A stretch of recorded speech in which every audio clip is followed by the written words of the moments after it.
Candidate wao huko ndio wa mwisho. Candidate wao hapa ndio wa mwisho. Sasa kuonga ndio itawasaidia. Alafu wameanza kujigamba hapa eti wataiba, watafanya namna gani? Tutakuwa wapi wakiiba? Mtakubali hiyo maneno? The mood in Kisii and Nyamira has shifted in ways that Kenya Kwanza camp never expected. For months, allies of President William Ruto and Governor Simba Arati had brushed off the region as an easy battleground, a place they could sway with last-minute charm or casual political visits. But the ground has spoken, and it spoke loudly when Fred Matiangi stormed back into the public arena with a force that caught many by surprise. Wameanza kujigamba hapa eti wataiba, watafanya namna gani? Tutakuwa wapi wakiiba? Mtakubali hiyo maneno? Hapana, tutaamuka asubuhi na hawa nataka kuambia wasikie hivi. Sisi ni watu tunapenda amani. We do not like to be provoked and we want to respect the law na to respect democracy. Tutapiga kura na tutakuwa kwa amani. Only if that is how they are going to behave.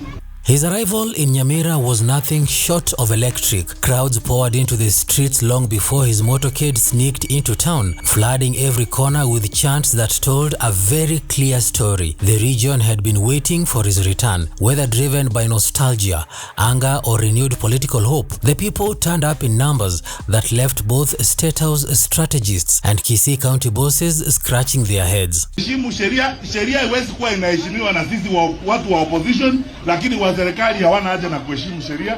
Sheria ni yetu sisi wote. Na sisi wote tunahitajika kuheshimu sheria. Kwa hivyo wale wa serikali waheshimu sheria na sisi tutaheshimu sheria. Kama sasa ni kuleta ujuaji wanataka kuleta hapa, hata sisi tutafanya nini? Namna hii. Matiang'i did not walk in alone. He arrived flanked by former Education Cabinet Secretary Ezekiel Machogu and a strong lineup of more than a dozen MPs from across Kisii and Nyamira. Their show of unity was so bold and so unexpected that it unsettled not just the local UDA wing but also the national stage. What was supposed to be a quiet visit quickly turned into a political rally that felt more than the unveiling of a new force preparing for a major showdown. Kama wewe mwenyewe unajua uko popular na unapendwa na watu, kwa nini usunguke kijiji ukihonga watu na ukitisha watu na kila mahali? Hawa wangwana wamepoteza mwelekeo, hawana namna ya kuongoza dunia hii. Tunataka kuwaambia waondoke na waondoke pole pole. The energy in the gatherings was raw. The crowd responded to every gesture, every wave, every pause. People who had been silent for months suddenly found their voice. From elderly villagers to young hustlers, the message coming from the ground painted a picture that State House may not want to see. The warm, almost feverish reception showed that Gusii politics is no longer predictable, no longer controlled by the usual coalitions, and no longer patient with leaders who talk big but deliver little.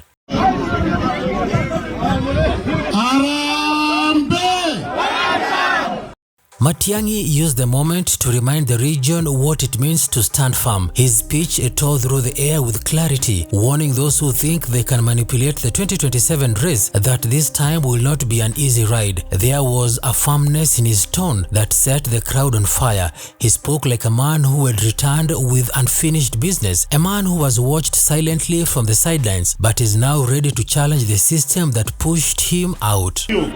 Kwa sababu tutakuwa hapo wakihesabu tunahesabu, wakileta ujauri tunaleta, wakienda mbele tunaenda, tutaonana na wao huko wakati huo. The members of parliament around him echoed that tone through their own actions, standing shoulder to shoulder in a show of solidarity rarely seen in the region. Their presence sent a sharp message to Ruto's team. The political climate in Kisii and Nyamira has shifted and the old strategies will not work. Gone are the days when empty promises or hurried visits could sway local voters. The people are restless. They want leaders who stand with them, not leaders who appear during campaigns and vanish after votes are counted. Tumefanya project hapa. Hawa watu iko kazi wamefanya hapa. Sasa kazi yao ni matusi na kupita hapa wakijaribu kuonga watu. Mimi nawaomba mkiona hawa watu wawape pesa yote mkule namna gani? Mchukue kwa sababu pesa ni yenu. na msiwaachilie watoke bila kutoa pesa yote. Wakisimamisha magari, hata muna inspect hiyo magari, mnahakikisha pesa yote iko ndani, mumeichukua, mumepeleka, sababu ni pesa ya serikali. Tumekubaliana.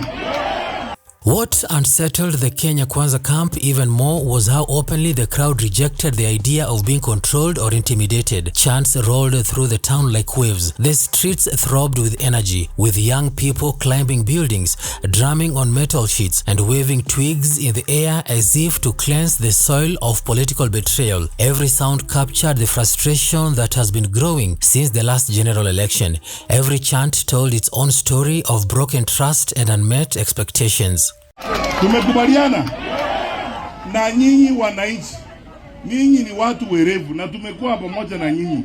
Sisi kwanza hapa kwa mpaka tumeishi kwa amani bila shida yoyote. Sasa hawa kazi yao imewashinda ni kurandaranda hapa, kutoa pesa na kujigamba. Pesa mchukue yote, lakini nawaomba tafadhali msipigie mtu wa hawa watu kura. Tumekubaliana? Simba Arati, who once believed he could hold the region tightly under his grip, now faces a new storm. His rivalry with Matiang'i has taken a fresh turn. The people he thought were fully behind him are now questioning his loyalty, his alliances, and his silence on key issues. His partnership with the president is also under scrutiny, especially after months of political tension between the national and the county governments. Usonge nyuma kidogo, tumpishe gavana wetu anapoingia.